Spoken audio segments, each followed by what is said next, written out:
Hi, this is Llyn Hunter, Llynhunter, and today we're going to do a really simple still life of a common object. I went outside this morning and just picked up a leaf like this, or a branch from the tree, this California white oak that fell on my ground, because I have a lot of white oaks outside. And this is a little acorn and a couple of leaves that I plucked from it. And I'm going to use that as the basis of drawing a still life. And I'm going to just go through, this is not necessarily the way you per se should draw. This is the way I draw. There are 50 million ways that you can draw in life. And this is just one way to go about doing it. Now, I'm kind of doing this to the side because I'm getting this on camera at the same time. But what I'm doing is when I draw real objects, I kind of set up where in space we've been doing some sorry, my voice today. We were doing some perception drawings with different simple tasks. And what I'm doing right now is I'm feeling for where the boundaries are, on this particular shape. And I'm feeling like the top of the leaf is somewhere over here. The top of this leaf is somewhere over here. The stem is probably right about there. And I'm looking at distances from here to here, from here to here. I'm looking at the empty space that is in here and the positive space that these leaves fill. So what I'm going to do is I'm going to start with that stick right there, because what I've done is right now I've kind of figured out that this is going to be the nut in here, one leaf over here, and then this one's going to come over here. And I've just given myself almost a dot-to-dot range of where I'm going to be finding those things in space. And that's the same type of perception exercises that we've been doing. I kind of put it in the middle of the page, so I've got boundaries around the white of the page. So now I'm going to start with, there's like this nut shape on the end of the stick. It's like a node, and then there's kind of I'm feeling out, there's the head of the acorn is about here. Again, I'm kind of loosely figuring out where my spaces and my distances are. You can see as I did it, I'm going, okay, I didn't make that nut end big enough, and all I'm doing is I'm really loosely just touching the paper and giving it a loose feel of where I see those points to be. And this has a little bit of a bend in it right there. And the thing is too, while you're drawing this, nobody knows what's in front of you. If you are doing this and you show it to somebody afterwards, they don't know what pieces were in there or how the parts actually fit apart.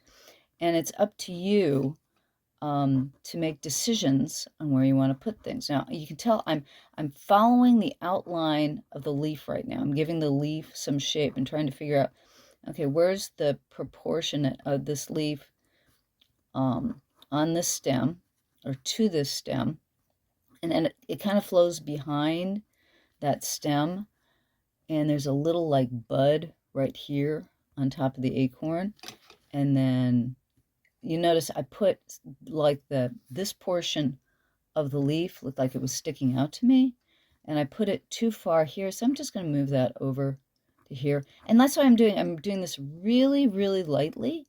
And so even though I'm doing it in pen, and it's a permanent type of tool, my dancing around the forms will give it a little bit more vibrancy. I've come to accept when I have a little bit of a scribbly look to some of my drawings, it's kind of nice. It gives a freshness for, okay, this is what you can see what I was doing while I was thinking about drawing it. So you can tell I'm just kind of mentally tracing around this edge right here, right now. I'm trying to feel out these forms.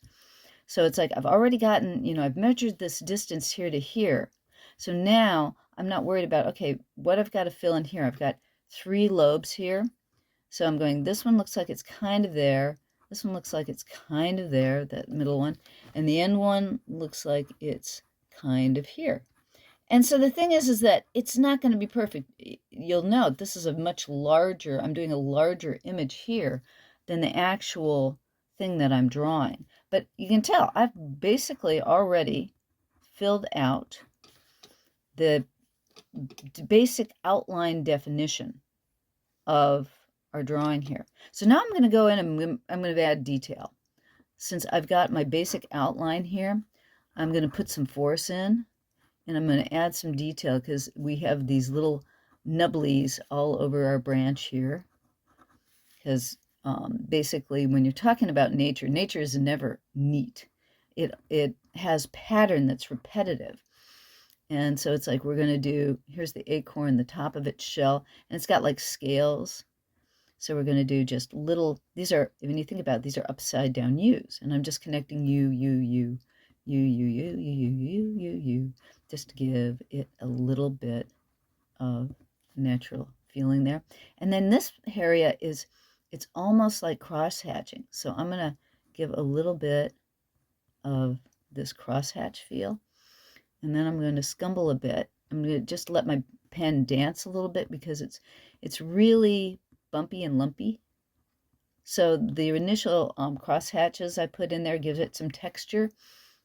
And I'm just giving it some more texture.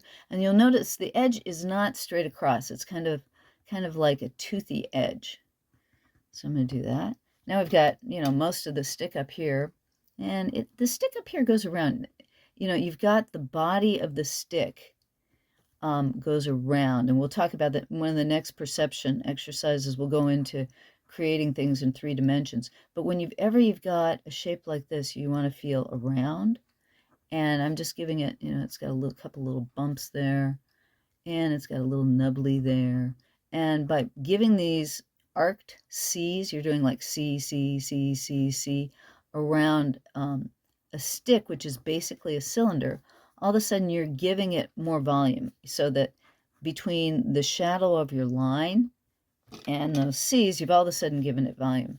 Okay, so now I'm going to give the outline here. We have a very solid edge. When you've got an object, it creates an edge.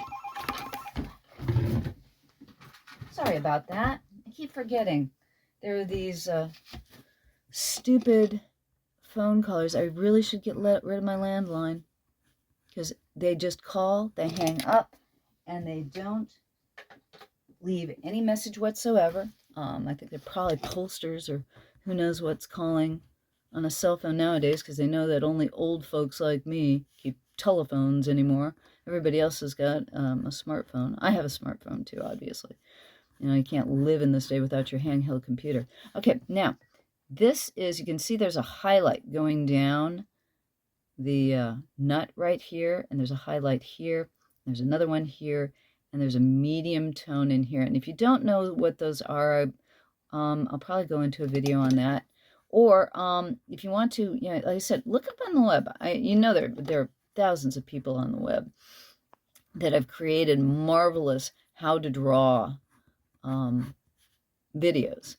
And this is just the way I approach a subject. So I'm telling you, like I said, we did kind of the measurements, and now I'm going back into the outline. And with the Bic ballpoint pen, when I find a line that I really am wanting to lay down, I'll push harder, and I'll get that darker line, and I'll push harder, that sort of thing. Just so I'm getting in a complete outline. And now I'm going to throw in the veins just because I want to throw in the veins. It also helps to know that oaks with their lobes will have a vein going out into the center of the lobe.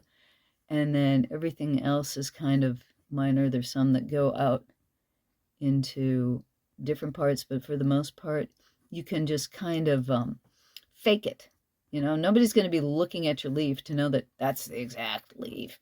And this thing also it was attacked by my poor trees get little cone galls at this time of year.